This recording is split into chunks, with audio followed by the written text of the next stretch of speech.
Now, the DOJ said the department discriminated against Black people and people with behavioral health disparities. The DOJ is also accused MPD of conducting unlawful stop, searches, and arrests. We see people approaching the podium now. Let's go to this press conference. Joined by Reagan Fondren, acting U.S. Attorney for the Western District of Tennessee. Based on a comprehensive investigation of the city of Memphis and the Memphis Police Department, the Justice Department has found a pattern or practice of conduct that violates people's civil and constitutional rights. Our investigative team includes career attorneys and staff from the Civil Rights Division and the U.S. Attorney's Office, and more than a dozen experts who specialize in police department management, use of force, statistics, and other areas. This investigation was comprehensive and exhaustive. We interviewed dozens of police department officers and many city employees, as well as hundreds of community members and local organizations. We reviewed hundreds of incidents, watched hundreds of body-worn camera videos, read thousands of documents, and conducted statistical analyses of police data regarding officer activities and enforcement.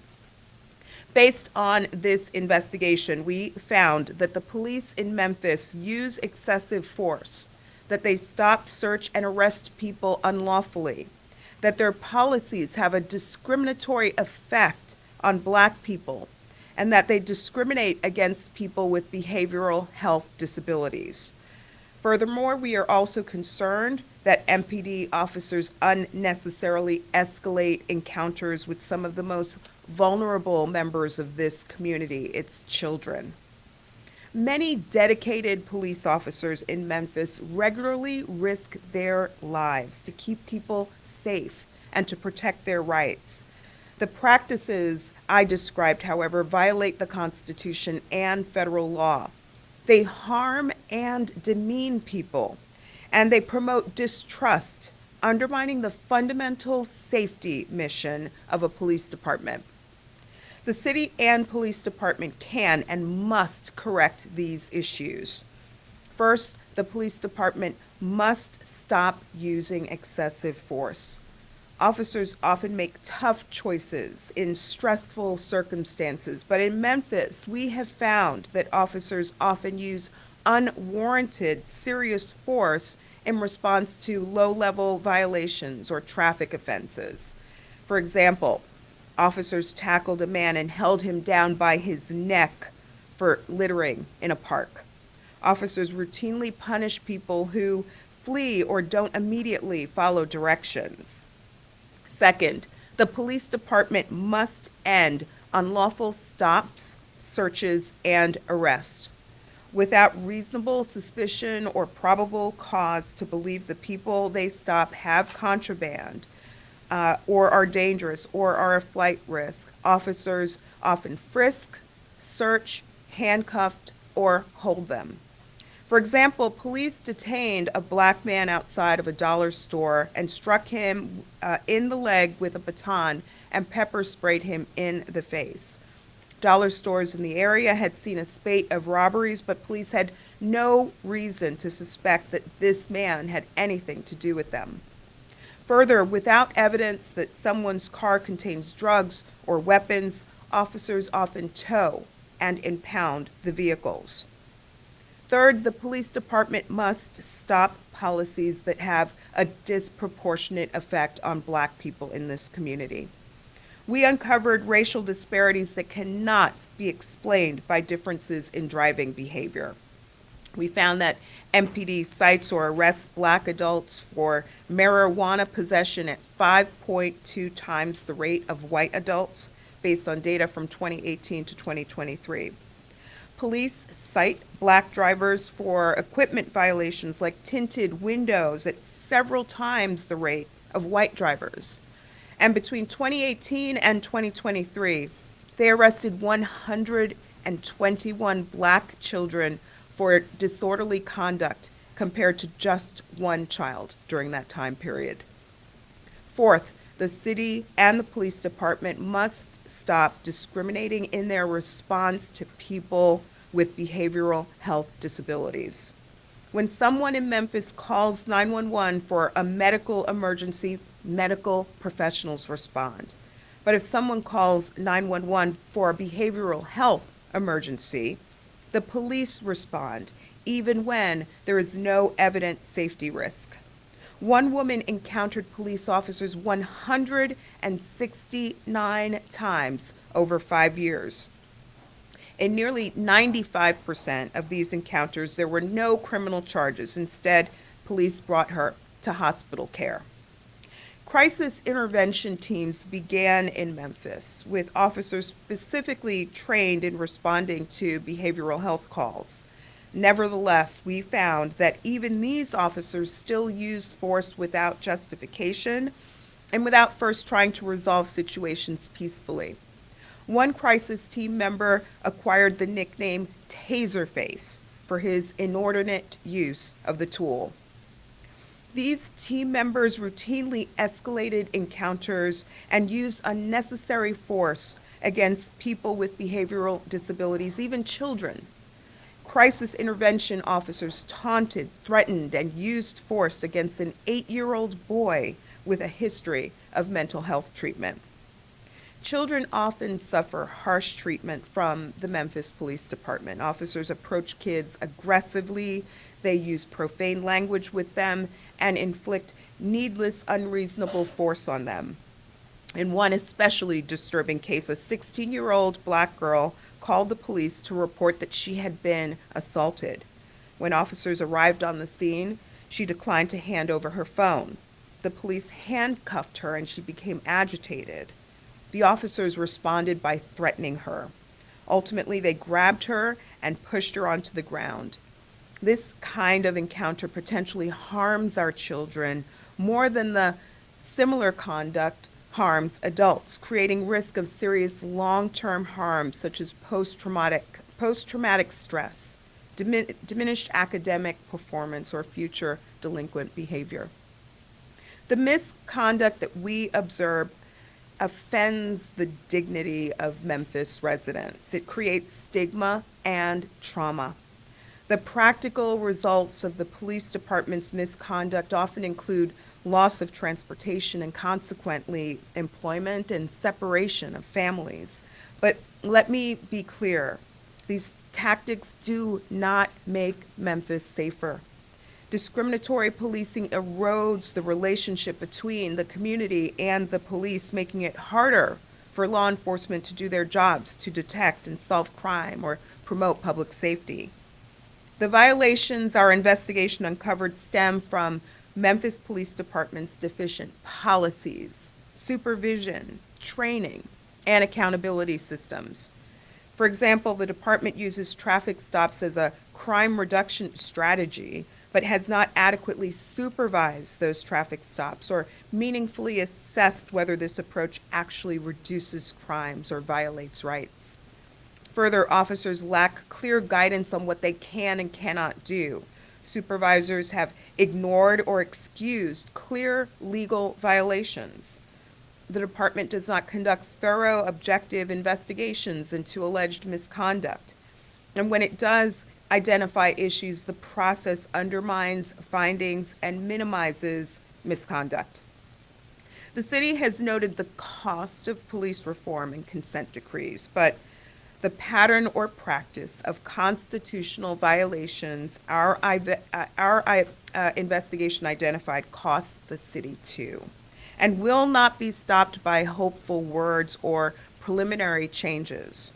Achieving meaningful constitutional policing reform costs time and resources, but not implementing systemic reforms also imposes enormous costs in terms of citizens' rights that are trampled, personal and financial costs and injuries and deaths due to excessive, unnecessary use of force, cost in diminished public safety, and millions of dollars in legal judgments against the city due to constitutional violations.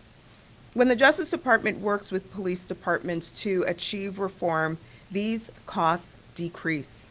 For example, our work in cities such as Seattle, Albuquerque, and Baltimore has led not only to declines in use of excessive force, but also reductions in violent crime.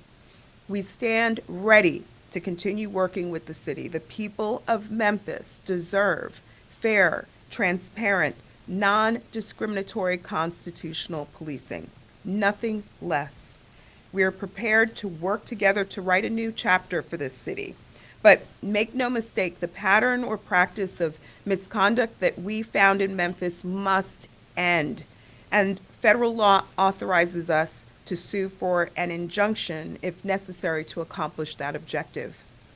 Ensuring lawful, non-discriminatory, transparent, and effective policing is a top priority for the Justice Department.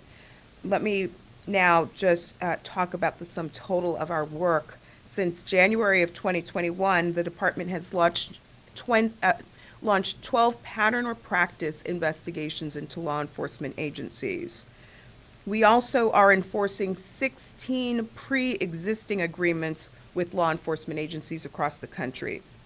These collective efforts are resource and time intensive, but have fueled real reforms, including most recently in Seattle, Baltimore, Albuquerque, and more. I want to thank those in Memphis who worked with us. I want to thank the leaders, advocates, and family members who provided helpful information during our investigation. Memphis is the heartland of civil rights advocacy, and the people of Memphis deserve to feel safe. They deserve to feel safe in their homes, their neighborhoods, their cars, especially when you encounter police officers. I'll now turn the floor over to Acting U.S. Attorney Reagan Fondren.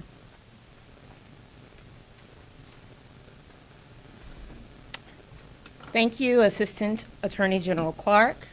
My name is Reagan Fondren, and I am the Acting U.S. Attorney for the Western District of Tennessee. I stand before you as a native Memphian. The city is my home. I love Memphis, and I am committed to doing the work that it will take for our city to be a safe place for all people. We have a long history of civil rights organizing and community engagement. Those who marched for civil rights, sat in at lunch counters, and kneeled at churches sacrificed so that we would live by one rule of law, so that the same law would apply to all people, regardless of race, gender, or socioeconomic background. When the Department of Justice opened this investigation in July of last year, we promised to be thorough and objective, to follow the facts wherever they lead, and that is exactly what we did. This process and these findings uncovered one thing on which I believe we can all agree. Our city has a lot of work to do. The resounding conclusion from this investigation is that there is a significant disconnect in the culture, communication, and directives that drive our city's law enforcement and the lived experiences and perspectives of the citizens of this district. It is a disconnect that erodes trust and makes our community less safe, but it is one that we have the power to fix. Memphians are rightly concerned with the gun violence and violent crime. They are also rightly concerned about the collective approach that we must take to tackle these issues. A collective approach includes law enforcement and citizens. Investigating and solving crime requires cooperation and engagement from the community, partnering with community members and responding to the problems that they face. It requires the community's trust. Without that trust, policing becomes less effective and far more dangerous for both officers and the people that they protect. That is why it was crucial that DOJ investigators hear directly from community members about their interactions with officers, the effect of MPD's practices, and their views on public safety in Memphis. The investigative team conducted extensive community outreach, including holding in-person and virtual community meetings. The team met with community members, advocates, union officials, criminal defense attorneys, prosecutors, judges, and service providers. We are grateful for everyone who shared their experiences and perspectives with us. We could not have completed this investigation without you. As part of this report, we recommend remedial measures to address the violations we found. These measures include improvements to policies, training, supervision, and accountability. These measures are just a starting point, a framework for a more detailed set of changes. We are committed to working with Mayor Young, Chief Davis, the Memphis Police Department, and our Memphis partners to move forward. I hope that there will be ongoing conversations with city leadership as to our next steps. To their credit, they did not wait for our findings report to make changes. Last year, before we opened our investigation, the city and MPD released hours of unedited camera footage of officers' encounter with Tyree Nichols. MPD swiftly fired 7 officers, and Chief Davis disbanded the Scorpion unit. Mayor Young has been transparent about the importance of a comprehensive approach to public safety, effective coordination among city agencies, and partnership with community members and public safety efforts. As we move forward, you can still expect our team of federal prosecutors to take on tough cases, whether those involve violent crime, drug trafficking, illegal guns, national security, hate crimes, or holding people in authority accountable for violations of the law. We will continue to work with law enforcement agencies, including MPD, to enforce criminal law and keep people safe. We look forward to working with the city, MPD, and the community to ensure that the city and police department protects the rights, safety, and dignity of all of its residents. We have time for a few questions. Yes, in terms of the timing of the release of the findings, how important was it to get the investigation completed before the inauguration of Donald Trump? The presidency could change the way these types of investigations look in the future, or even if these types of civil rights investigations exist at all. The mission of the Department of Justice is to protect civil rights for all people. So the career employees of the Department of Justice, the federal prosecutors of the United States Attorney's Office will continue that mission through any administration. Sorry, Daily Memphian, sorry. One question, please. Daily Memphian? Okay, I can't see. yeah, I'll Go give ahead. the Memphis. In terms of injunction, you mentioned, when would the Department of Justice sue for such an injunction? I will underscore that the city has been very cooperative during the course of this investigation. So we look forward to working with the city to figure out our next steps. We are pleased that the city has brought a collaborative spirit to this process to date, and look forward to figuring out how we can work together to address the very severe violations we have identified. CBS. Thank you, Mr. Wilborn. My question to you, the city of Memphis has said that they will not enter an agreement in principle to negotiate a consent decree. First of all, they're saying that they're doing this because they're claiming they didn't have enough time to review, and the word they used also was vet your findings. What is your response to that? Did they have enough time, or is it normal to go into these agreements without the municipalities to do this first? Our goal ultimately is to fix the problem. Our goal is to ensure fair, constitutional, and non-discriminatory policing force for the city of Memphis. We hope to work with the city to implement the necessary reforms, to implement the remedial measures that have been recommended in the report. The city now has the report and can review it, and we hope to meet with them to move forward in the future. Box 13. Hi, Kayla Solomon, Fox News. So one of the other reasons cited by the city of Memphis was they felt this investigation was much shorter than other county practices investigations. They said it was 17 months as opposed to 2 to 3 years. What is the reason why this one is a little shorter than other investigations? We follow the facts and apply the law. Here we were exhaustive.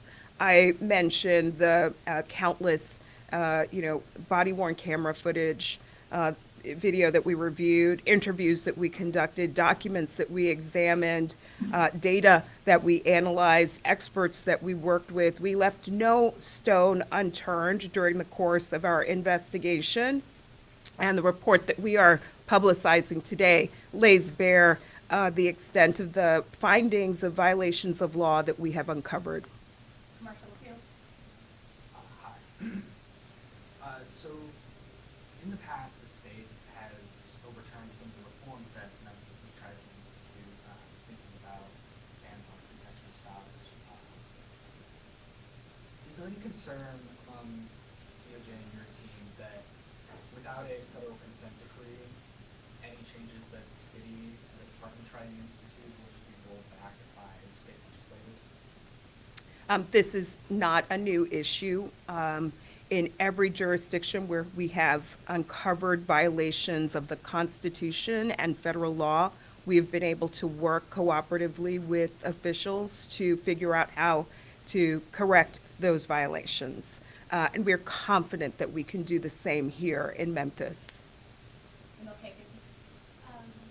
do you trust or believe that the city and MPD will be able to make needed reforms without an agreement?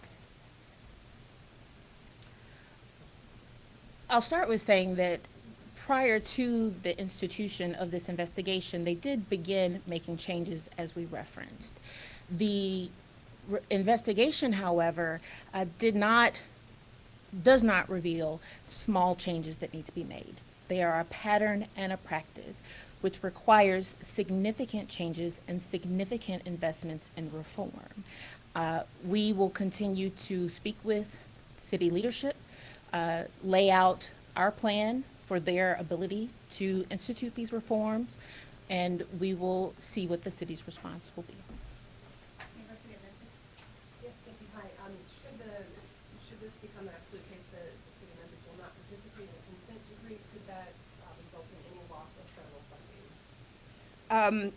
The statute that we are using here, 34 U.S.C. 12601, authorizes the Justice Department to file suit.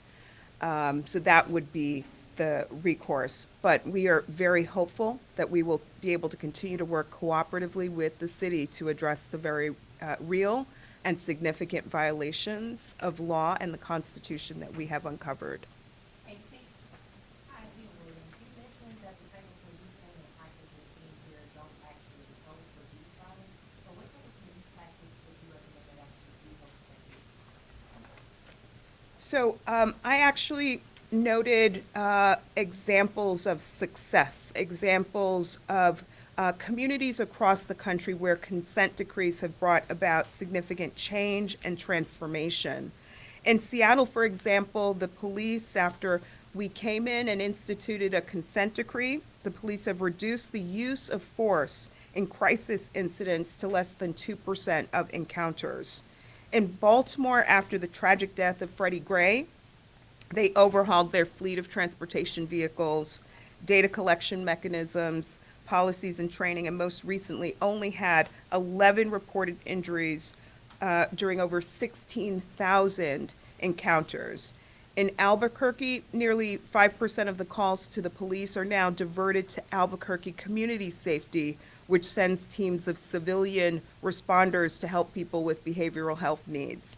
The police chief describes the consent decree as the best thing that's ever happened to the department. So consent decrees across the country have a track record of success, help bring about change and reform, and we are confident that a consent decree can help forge a new chapter for the city of Memphis. Last question, NBC? Gary Aston, actually, I know you said you interviewed residents about their experience with police, but the MPD officers gave you specific examples of how they felt things were unjust or having a discrimination from their perspective. Yeah, we absolutely spent significant time with the rank and file of Memphis PD, participated in ride-alongs. We heard from them about the challenges that they face, the change that they want to see. So hearing from the community and law enforcement was critical to how we approach this investigation. Any specifics from MPD officers and what they have seen that support your findings? And we provide an overview of what we learned from police officers in the report that we have publicized. Thanks all.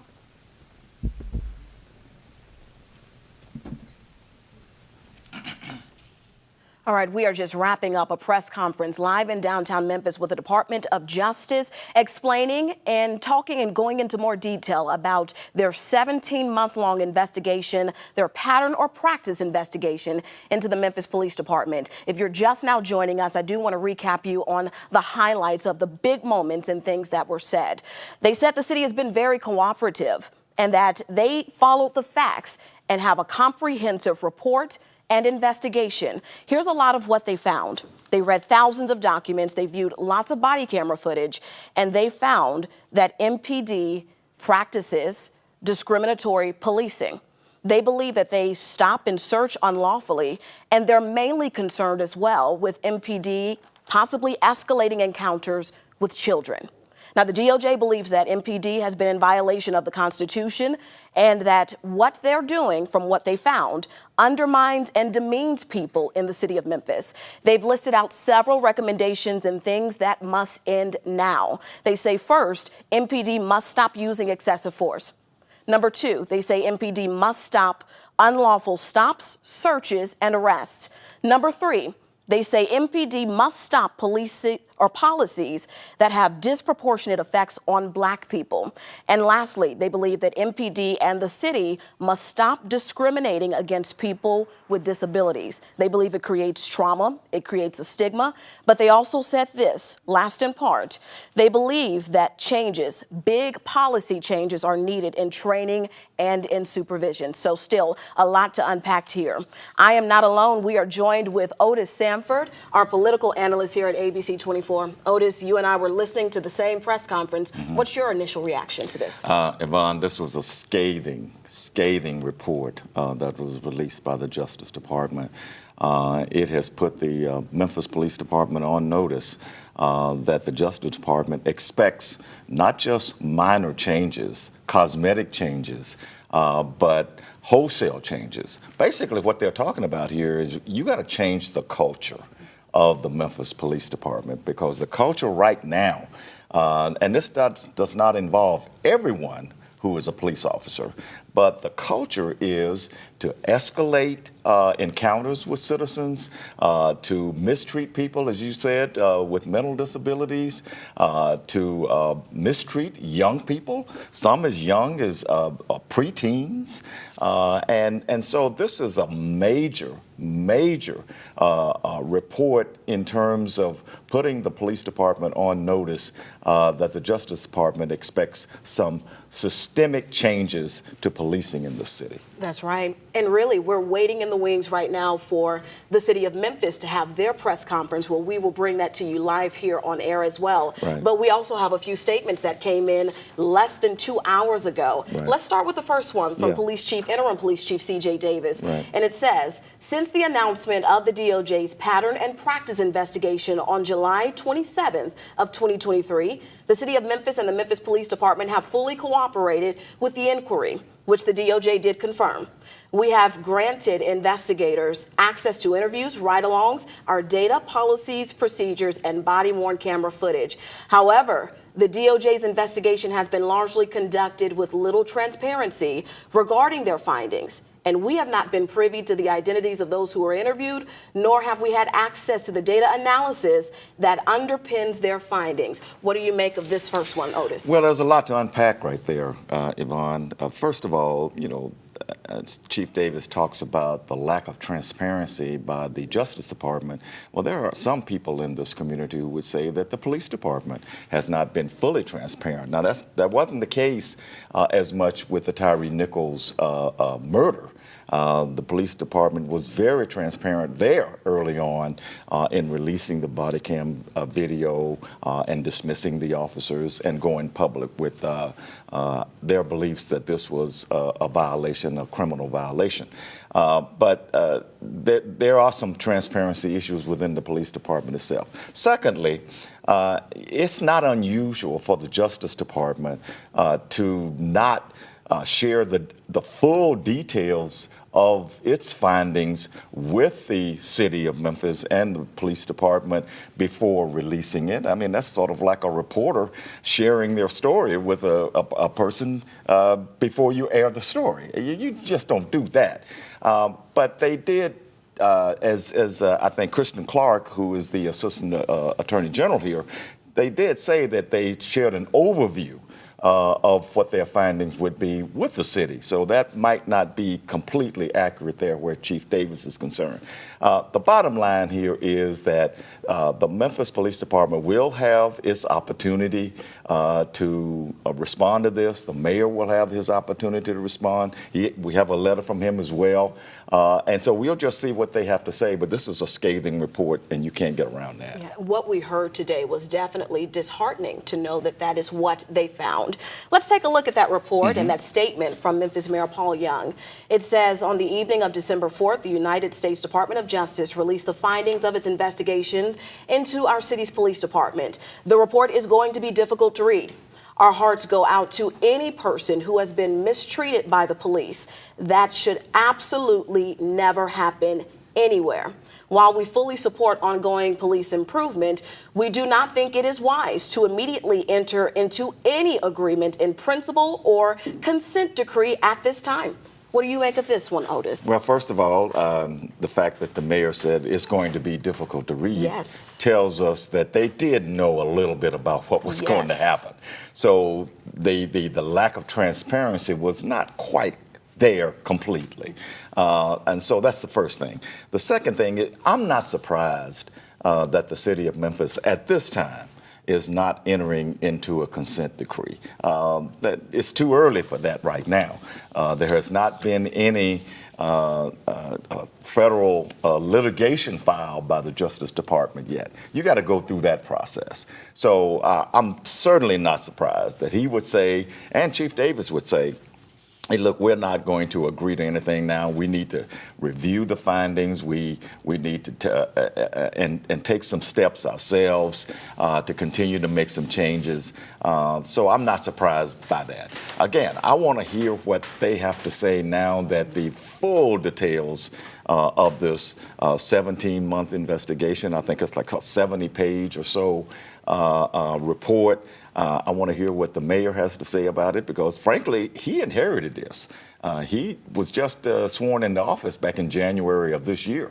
And so all of this happened, especially the beginning of it, the Tyree Nichols murder, the launch of the investigation, all of that happened before the mayor took office. So, he inherited a bad situation here, and we'll see how he responds to it. We'll see how Chief Davis responds to it. But frankly, I want to see how the public responds to it as well in the coming days. And, Yvonne, the Justice Department made a huge issue here over the pretextual traffic stops.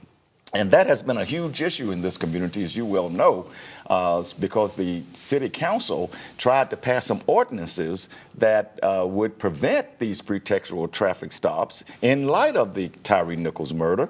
But the state legislature jumped in and said, no, you can't tie the hands of the police. They need to be free to stop anybody because that cuts down on crime. Justice Department says there's no evidence that it does that. So I'll be interested to see also what the state legislators have to say about this in the report as well. Yeah, agreed. There's still a lot up in the air, a lot to discuss, Yeah. and a lot to figure out. Yeah. One thing I did want to ask you too, the city of Memphis believes that this was rushed. They released that statement yesterday.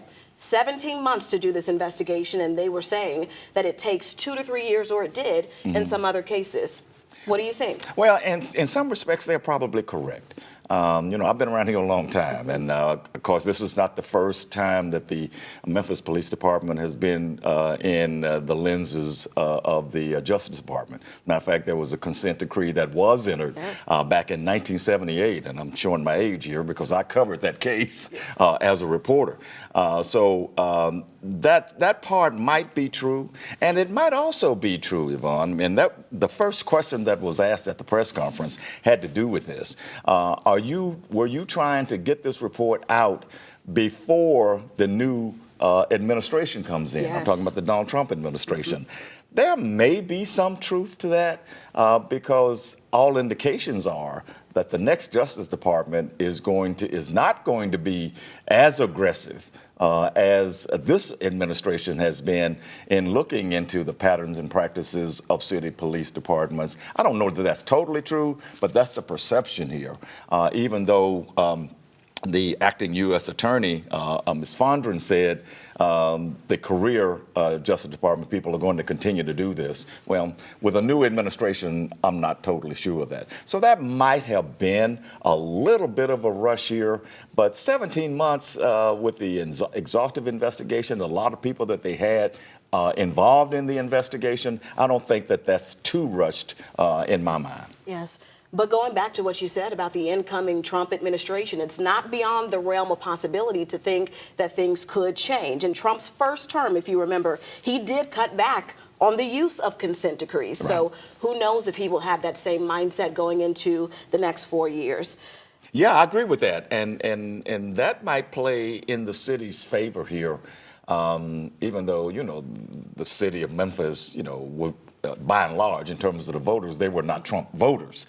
But it's not unreasonable to believe that the next Justice Department will probably just put this investigation and the findings on a shelf somewhere and not pursue it, certainly not pursue it in a federal court where a consent decree, if there is to be a consent decree, it would have to come out of a litigation in federal court. And so I would not be surprised to see that the next Justice Department just sort of puts this on the back burner. That should not put efforts to reform the culture of the Memphis Police Department, though, on the back burner.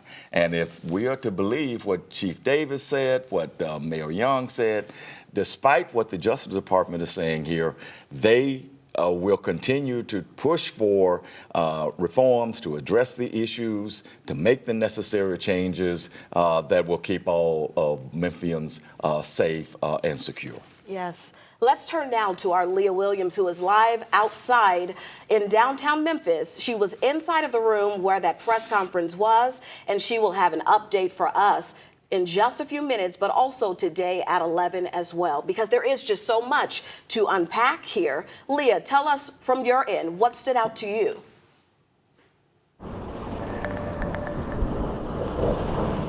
Yeah, Yvonne, some of those practices that really stood out to me were those examples that she cited of use of force and those discriminatory practices that she said even disproportionately affected Black children. She even cited an example.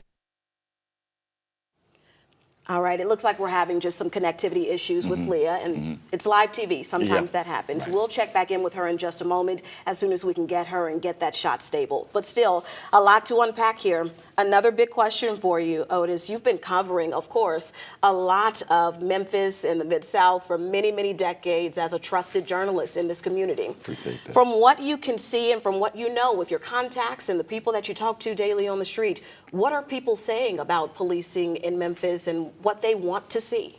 Well, I get a mixed view here. There obviously are a lot of people, including those who showed up at the public meetings that the Justice Department had, who say emphatically that yes, the Memphis Police Department mistreats some people. The traffic stops sometimes can get out of hand. But there are also some people who would say the police department has made great strides over the last many, many years to do better in its policing. So you get a mixed view here. I think one of the keys here in this investigation, in this report, that's different from previous investigations going all the way back to the 70s, is that now we have body-worn cameras. We have stationary camera. We didn't have any of that back in the 1980s and 70s when the police department was under investigation. So the Justice Department and the local Memphis Police Department have more tools now to make sure that policing is done well because the camera eyes are on them at all times. That's true. We have heard now from the DOJ, and we are still waiting in the wings to hear now from the city of Memphis. This is a live look at City Hall right now. You can see the podium is set, the mics are up, and we are ready in just a few moments to hear from leaders from the city of Memphis in response to the 17-month-long pattern or practice investigation into the Memphis Police Department that was just released by the Department of Justice yesterday. For those of you who are just joining us as we reach the top of the 10 o'clock hour, we're glad that you're here, and we're glad to help you understand exactly where we are and what we've learned so far from the Department of Justice. Let's do a big reset. And I want to give you the highlights that we heard from our leaders, Kristen Clark, Assistant Attorney General, and also Reagan Fondren, Acting U.S. Attorney General. What we've been told is that the city of Memphis has been very cooperative with this investigation. They've been following the facts, the DOJ, and they have put together a comprehensive report and investigation. What they found was quite disturbing to many of us to hear. They have found that MPD conducts unlawful search and stops within the city of Memphis. They're also very concerned to hear and see Memphis police and their interaction with children. Let's go now to a soundbite from that press conference from Kristen Clark. Based on a comprehensive investigation of the city of Memphis and the Memphis Police Department, the Justice Department has found a pattern or practice of conduct that violates people's civil and constitutional rights. They also laid out several different things that they believe must stop when it comes to policing here in Memphis. Number one, Otis, it was that Memphis police must stop using excessive force. Right. Yeah, and that's been a long-standing issue in this community. Again, I go all the way back to the 70s here, and it was a lot worse back then. I mean, there was a belief that if you ever got stopped by the police back in the 70s, you better protect your head.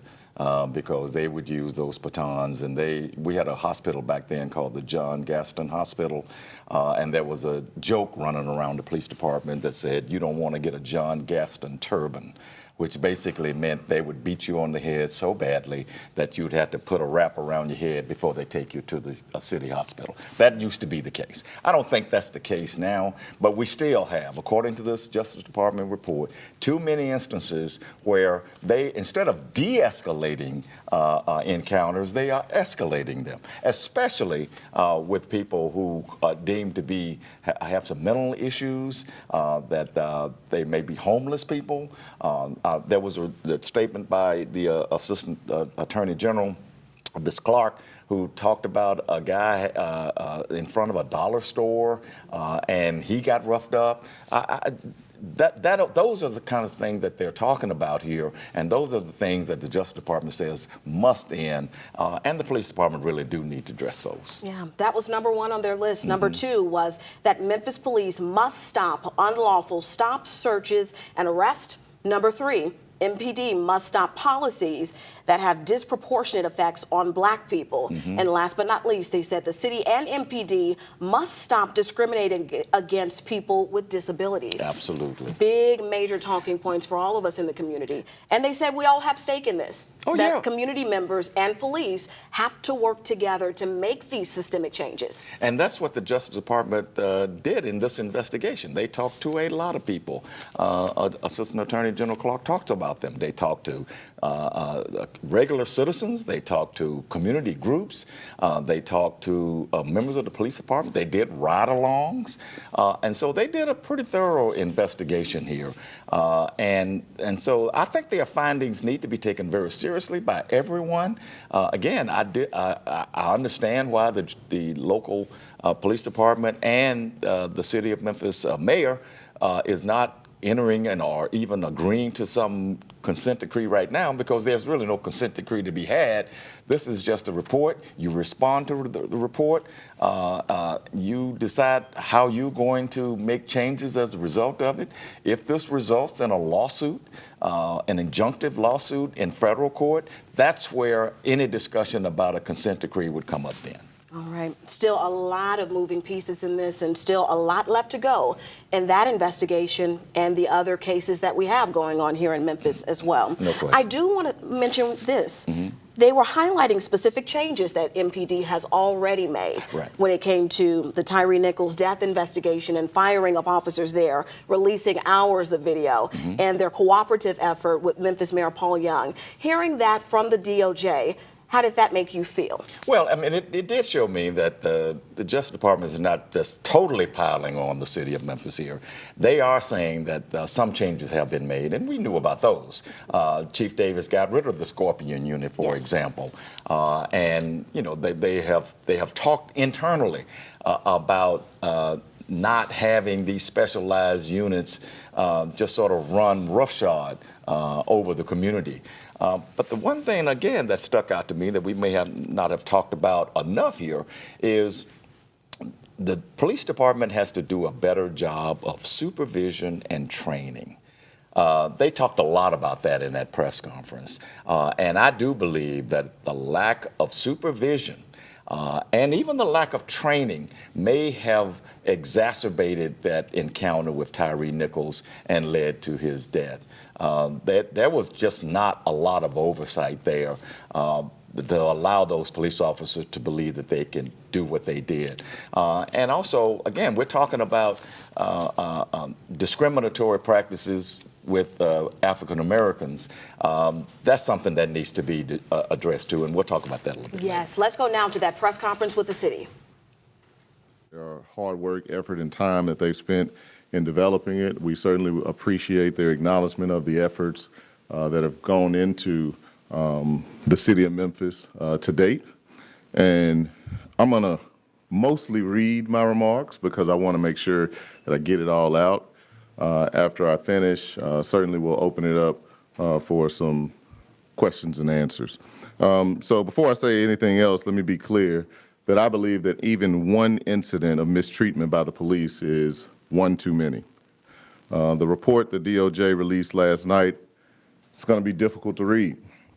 Some of the types of incidents that are described are simply not acceptable, and our hearts go out to every person who has been impacted by those actions. Hear me when I say these things, that policing in Memphis must always be ever evolving, constantly improving, and I'm confident that our team is ready to further the work of creating ongoing change. We believe that adjustments we've already begun making must continue and that they must expand.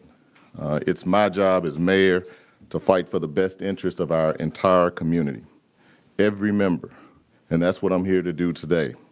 After carefully considering the information that we received from DOJ, we didn't believe that entering into any agreement in principle or consent decree right now before even thoroughly reading the DOJ report would be in the best interest of our community.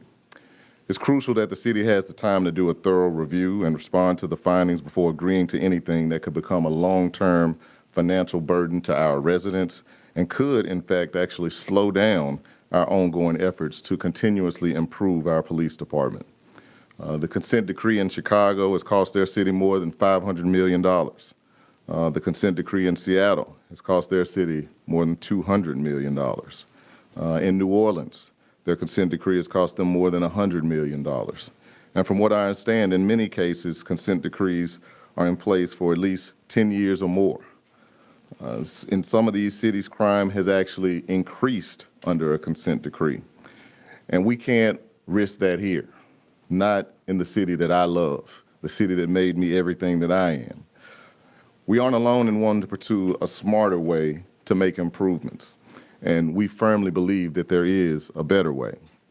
We believe we can make more effective and meaningful change by working together with community input and independent national experts than we can with a bureaucratic, costly, and complicated federal government consent decree.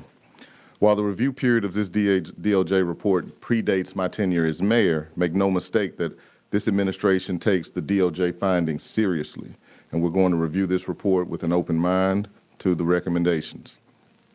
And while no police department is perfect, we have to strive to become as close as possible. Protecting the interests of this community is my top priority. And while we have much work to do, we are on the right track. As citywide crime has been down 13.5% The Part 1 crimes and the more violent, those more serious crimes are down 19%. We've already begun implementing several changes within MPD, and we're committed to further progress. Our promise to Memphis and Memphians is that once the findings report is thoroughly reviewed, we'll work collaboratively with our community, local civil rights stakeholders, independent national experts, and the DOJ to develop an effective improvement plan that transcends what is undoubtedly a bureaucratic and costly consent decree.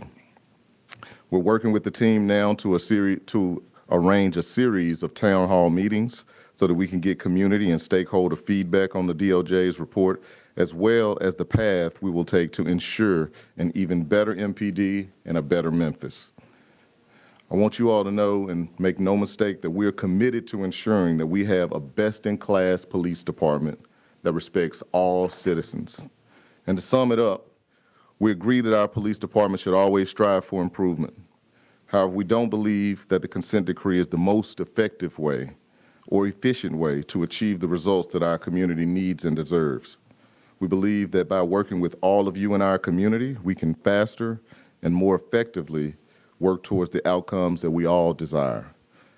And while I haven't been able to thoroughly read the DOJ report yet, I'm happy to take your questions about our response to the DOJ request that we immediately sign the agreement in principle towards the consent decree.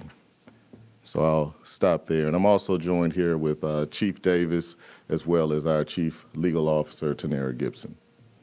The Department of Justice just said at their news conference that they can sue for an injunction to enforce the tenets of this investigation.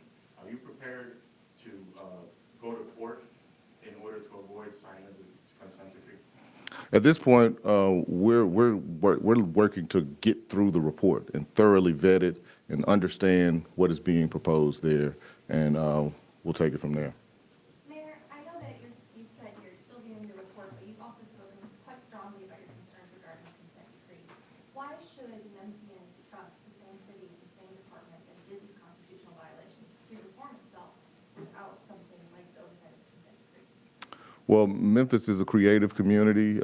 We have people in our community that are committed to various causes, and this administration is committed to doing the things that are going to get the best results for the citizens of Memphis. And we want to pull together our own process to ensure that we are making the constant changes that are needed to protect our citizens. And we're willing to make that commitment to the residents. That's why we are looking towards holding our own series of town hall meetings in response to the report and develop an improvement plan or a plan that all of us locally can agree upon. And I believe that Memphians can drive our own destiny, and we can take the recommendations and the technical assistance of the DOJ as we get there. Chief Davis, can we hear your response to the findings and also your response to residents who feel like these findings could be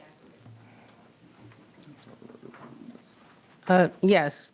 So our response, mine is very similar to the mayor. We haven't had an opportunity to really thoroughly look at the complete report. However, modifications and changes in the Memphis Police Department have been ongoing for some time now. Significant changes have been ongoing. In some of the areas that were outlined in the report, we have made significant changes aligned with the Department of Justice, getting their support with some of the training that has been ongoing, not just this year, but in previous years.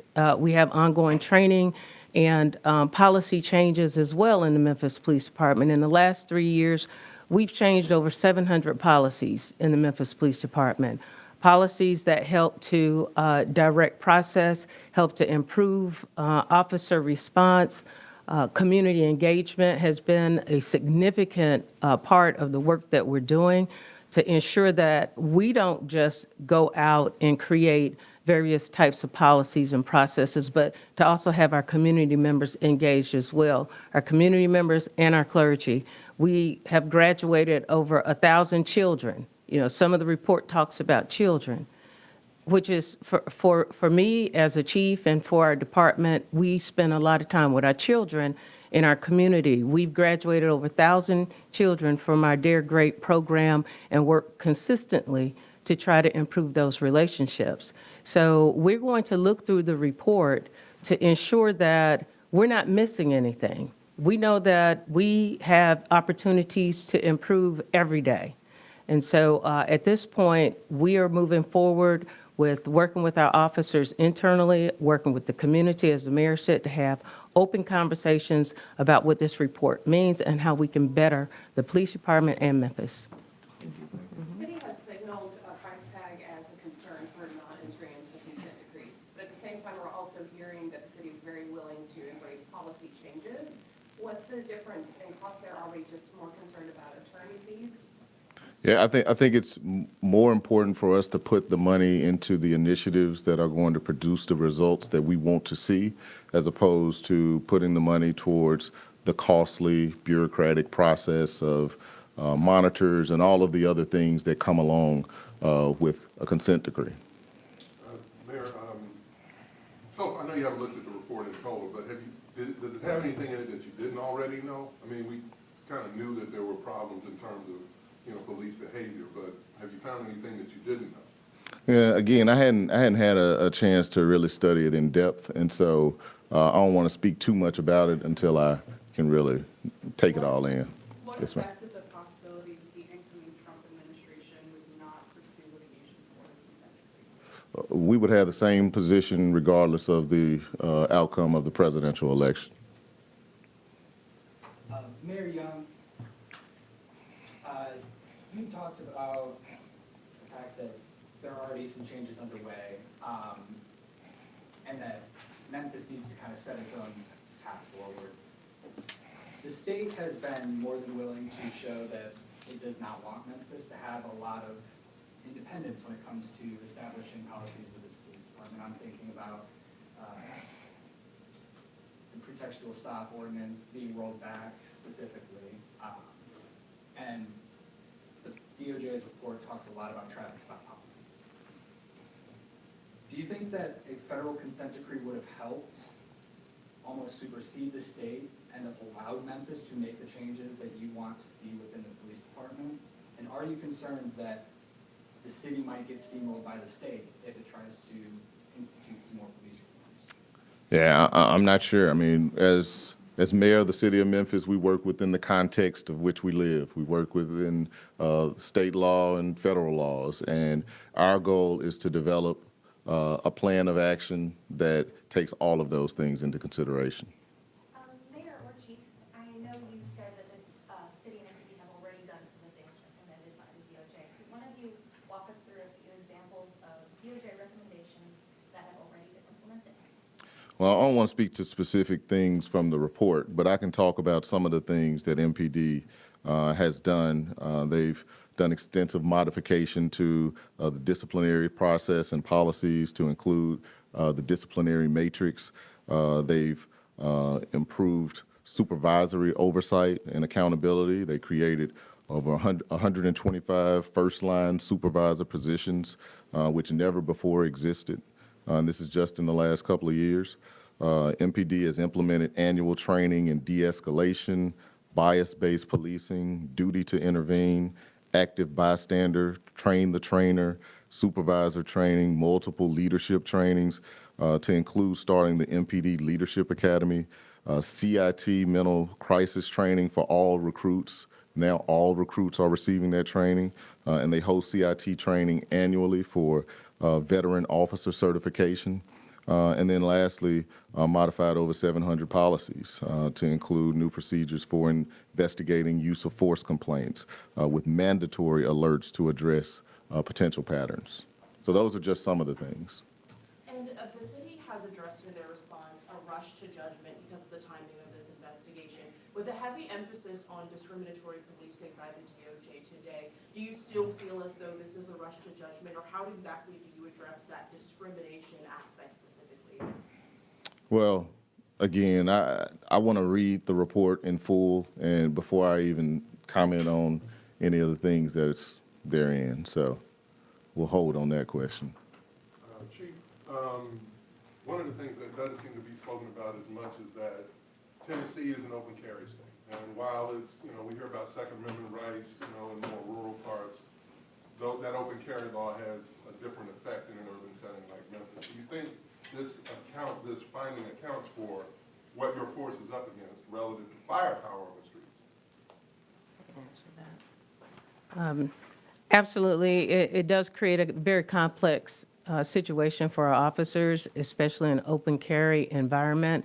Naturally, when you have more guns on the street, you have more encounters with police officers, especially as they attempt to keep communities safe, especially communities that have a prevalence of violence. And I think all of it, all of the things that we're talking about today, including various state laws and, firearms and crime on the street, I think it all plays a part in encounters with our officers in our community.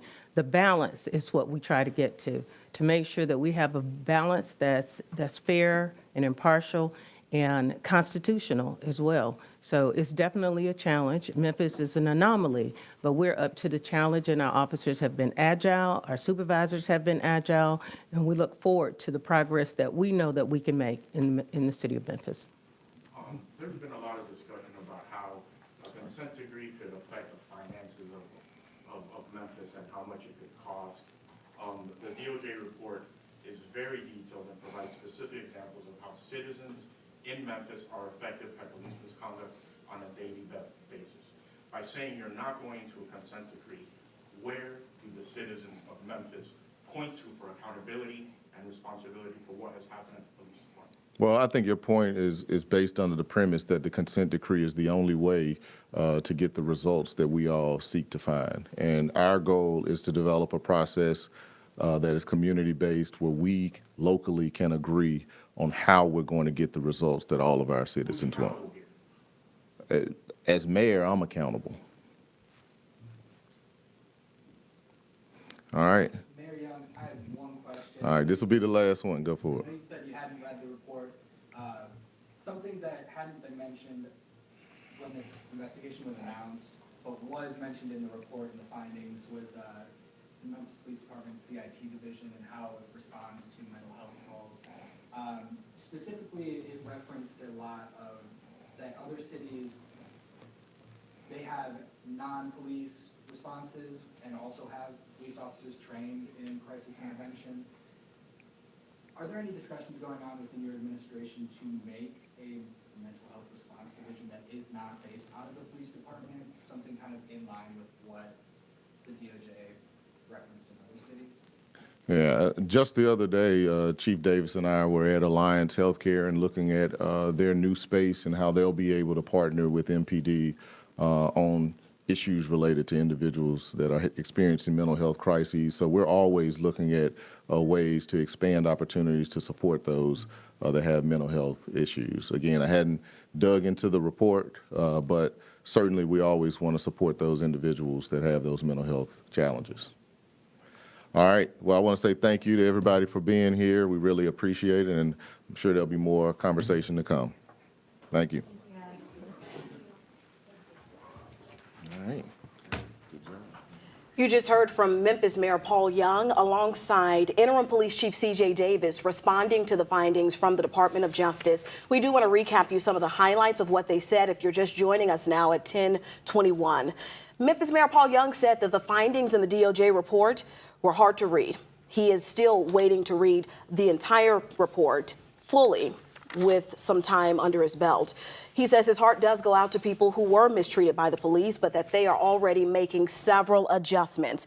He has made it very clear that he has no intentions on entering into a consent decree at this point. And he believes it will be costly to the city of Memphis, and he believes that there are better ways to address the issues that Memphis police may be experiencing with national experts, the DOJ, but also community members as well. He says he is looking and reading the review with an open mind, but he believes that there is much work to do and that they're getting on the right track. Interim Police Chief C.J. Davis did not issue a formal statement, but she did answer questions while reporters were there and were asking questions. She says that they've made significant changes when it comes to ongoing training. They've changed more than 700 policies within the last 3 years, specifically with community engagement and officer response. But she also brought in children, which we know the DOJ report has been very, very specific about interactions with children. And she says that they have graduated more than 1,000 children with the DARE program, and that is true. I was one of the reporters there for that ceremony this year. There were about 1,200 of those students who graduated through the DARE and the GREAT program. So they are reaching children in that way as well. But that they look forward to making more progress with what they have. Otis, let's bring you back into this conversation. What stood out to you? Well, let's take your last point there about the children. And of course, two things can be true at the same time. And it is true that the police department has done a really good job of reaching out to young people, to addressing the issues with truancy and a whole lot of issues around our children in this community, and they have done a fine job. But on the other hand, there have also been instances, and they didn't necessarily refute this, that the police officers sometimes get a little bit too heavy-handed when it comes to children, especially ones who don't necessarily toe the line completely, don't respond respectfully, and they may have been over-aggressive sometimes with some people in the community. So two things can be true at the same time with that. Overall, again, as we said earlier on, I'm not surprised that the city at this point is not agreeing to any consent decree. It's too early for that. They need to read the report. They need to, they probably need to issue a more extensive response to the report later on once they do that. And I think that they will. But this, you can't get around the fact that this is a scathing report by the Justice Department about the pattern and practices of the Memphis Police Department, and they are going to have to address that completely. Right. What do you think this does to the morale inside of MPD? Well, I don't think it can help at all here. And we got to look at a little bit of history here. Morale has been somewhat of an issue in the police department for quite a while. Let's go back to even the George Floyd case. The morale started to go down a little bit then because, you know, a lot of people in the community just thought all police officers were the same as what happened in Minneapolis. And so morale is going to be an issue here.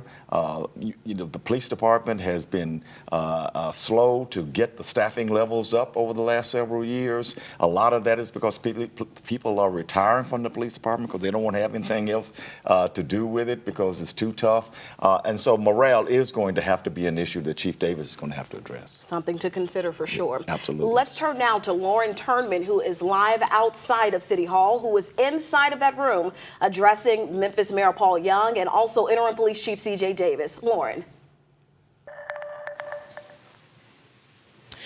Yeah, that's right, Yvonne. There was a lot that we heard from Mayor Young and Chief Davis in regards to this press conference today following what the DOJ had said earlier.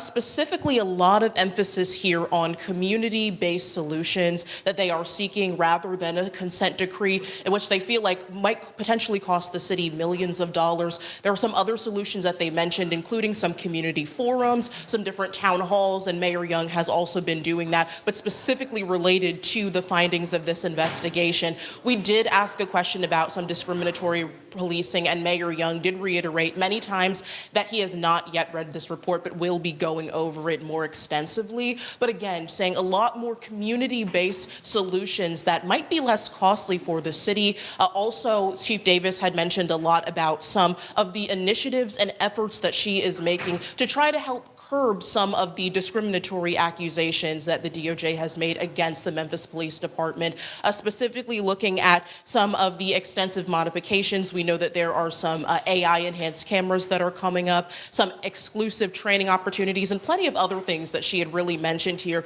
to make sure that she reiterated that they are looking for solutions at this time that don't necessarily have to go the route of the consent decree. And again, a lot of different efforts. Mayor Young cited more than 13% decrease in crime across the city of Memphis, and a lot of other things that he was stating specifically to make sure that we understood more about the extensive efforts that the city is making. And again, of course, as we receive more updates in this case and on this investigation, we will update you. But for now, live at City Hall, I'm Lauren Turman.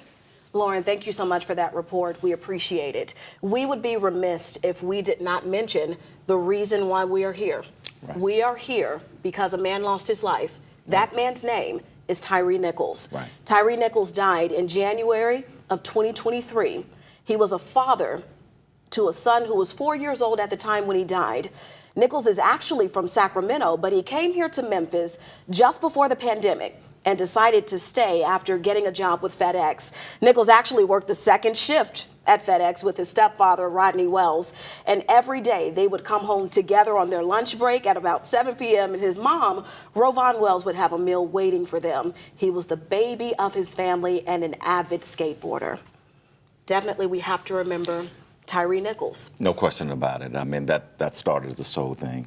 And again, we go back to the body-worn cameras Yes. and the stationary cameras. Without that, we probably never would have had the level that we've had since Tyree Nichols' murder. That started the whole thing. It started the investigation by the Justice Department. I do think that the police department and the mayor may have put just a little bit too much emphasis on how much cost would be involved here. Yes, it would be expensive, but I think they spent too much time talking about that because how much is public safety really worth in terms of dollars and cents? So I was a little bit concerned about that. And one last thing about they talked about the crisis intervention team, Yes. which actually really started back in after a similar incident with a disturbed young man in 1987. The police shot and killed a guy. So that has been around for a long time, and to hear that they're not doing a great job with the crisis intervention team tells me that they need to revisit that as well. Yeah. It looks like, from what we've been able to hear from all groups, we've come a long way, but there is still a lot left to do. There's no question about it. Thank you so much, Otis, for joining us here. Thank you. And thank you so much for watching where you are. You can stay with us. Coming up at 11 a.m., we'll be right back here on ABC 24 News midday at 11. But you can stay in the know anywhere, anytime, in the palm of your hand by downloading our free ABC 24 News app. Text the word app to 901-321-7520 to download it today. We'll see you at 11.